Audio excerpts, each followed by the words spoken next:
मंडळी, पपईच्या पानांचा रस प्यायल्याने आरोग्याला अनेक फायदे होतात. मात्र पानांमध्ये काही जंतू असू शकतात, त्यामुळे ही पाने थोडा वेळ पाण्यामध्ये उकळविणे चांगले.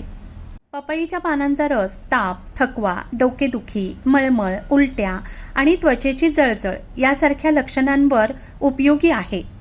शिवाय गॅस, पोट फुगणं, छातीत जळजळ यावरही हा रस उपयोगी आहे. पपईच्या पानांमध्ये फायबर आणि पपेन नावाचं संयुग असतं, त्यामुळे पचनक्रिया सुधारण्यास मदत होते.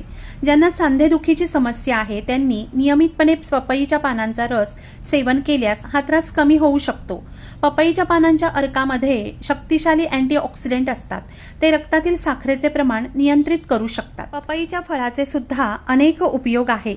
पचनक्रिया सुधारणे, वजन कमी करणे, शक्ती वाढवणे, यकृत आणि प्लीहा यांचे आरोग्य चांगले ठेवणे, कावीळसारख्या आजारामध्ये सुद्धा पपईचं फळ अतिशय उपयुक्त आहे. पपईमध्ये antioxidants, vitamin C, vitamin A, folate, magnesium आणि फायबर यांसारखी पोषक तत्वे असतात. पपईमध्ये असलेले फायबर पचनास मदत करते आणि बद्धकोष्ठता टाळते. पपईमध्ये कॅलरी कमी असते आणि फायबर जास्त असते, त्यामुळे वजन कमी करण्यास पपई अत्यंत फायदेशीर आहे. पपई हे फळ गरम असल्याने हिवाळ्यात हे फळ खाल्ल्याने शरीराला आतून उष्णता मिळते, ज्यामुळे पचनक्रिया सुधारते. शरीरातील विषारी घटक बाहेर टाकण्यास मदत होते. थँक्यू.